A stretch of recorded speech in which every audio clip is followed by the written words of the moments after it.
Can I take a moment and share with you what bothers me most about the election of 2020? The high tide is still rising, but already the mega money tsunami of campaign 2020 is going into the record books as the most expensive election in American history, with already $750 million of dark money flowing from mysterious donors to candidates without our knowing who owns whom. The final reports aren't in yet, and we'll probably see another $200 million spent on those Georgia Senate runoff races in January. But already, the Center for Responsive Politics, which tracks political money, is telling us that the price tag for the nation of campaign 2020 was $14 billion, a record, roughly double what we spent just 4 years ago. And we were warned a decade ago that this Niagara of campaign cash was coming our way by no less than former Supreme Court Justice John Paul Stevens, who dissented from the famous Citizens United case.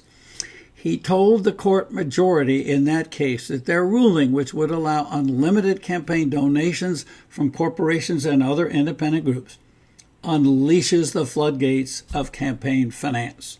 Those were his words, unleashes the floodgates. Well, Stevens was right. In the decades since then, campaign spending has simply skyrocketed exponentially. This year, for example, we have our first billion-dollar president. You would imagine, and so would I, that it would be Donald Trump with all his megabucks and his billionaire friends and is starting to raise money for his reelection practically right after he took his oath of office 4 years ago in January 2017. But no, it was actually scrappy Scranton Joe Biden, who was slow to join the race and about as slow as a turtle in the money race. And yet, in the end, he wound up with the big bucks. Listen to the number. $1,380,583,483. Now, that was $500 million more than Donald Trump. And it was very important to Biden's candidacy because Trump was out there barnstorming around all those states with all those maskless mass rallies, while Biden was self-isolating. But those big bucks, that money advantage, enabled Biden to penetrate and pervade a bunch of battlegrounds and come away with hard-earned victories in critical states like Arizona, Georgia, Michigan, Pennsylvania, Wisconsin, which gave him his electoral college majority. What's amazing is that the money advantage really didn't pay off for Democrats down ballot, to their great disappointment. They were after the Senate majority. They were counting on winning a bunch of seats by raising a lot of money. And in fact, in states like Iowa, Maine, North Carolina, South Carolina, Democratic challengers raised and spent a lot more money than the Republican senators they were trying to unseat. And yet the Republicans won and the Democrats lost. So money didn't work for them. One reason is that the guy who came to the rescue of some of those endangered Republican senators was no less than Mitch McConnell, the Republican Senate Majority Leader, and his super PAC, the Senate Leadership Fund.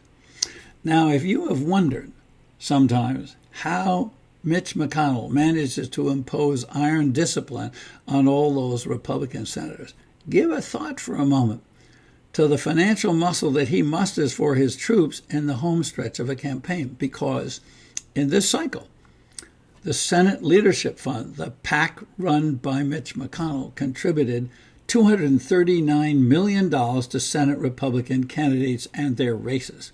And on top of that, he engineered another $75 million from One Nation, a closely aligned political nonprofit that also wanted to see the Republicans keep their Senate majority.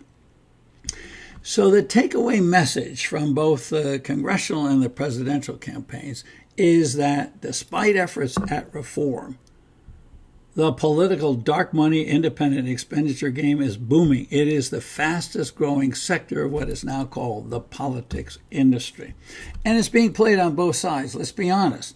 The Republicans and conservative groups were dominating the dark money game back in 2012, 2014, 2016. Democrats kind of took it over in 2018. And this year, Democrats significantly outspent Republicans in dark money.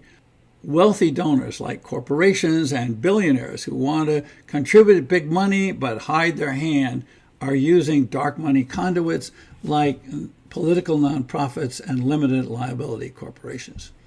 This has left us in a situation that's familiar almost a century ago. Remember Teddy Roosevelt, the rough-riding, trust-busting president in the early 20th century, was railing against the corruption of American democracy by political money. He was saying it was a bad thing for candidates to get secret fat cat donations from oil tycoons and railroad barons and Wall Street financiers. The cure, said Roosevelt, the way to fix the problem is to bring things out in the open and to ban corporate contributions to political campaigns. He called for it, enacting a law, which they did, enact a law that directly attacked bribery and corruption in federal elections. Well, after the campaign of 2020, I think we're further away from that ideal than we have been in a long time. And if that bothers you the way it bothers me, I hope you'll come back and visit our YouTube channel and see the shows we have showing how Connecticut is fighting big money with public funding of campaigns, how California has outed dark money in a more effective way than lots of other states. Come back, click on this little button down here, subscribe to our channel, come see us, come see what we can do about saving our democracy from big money. And thanks.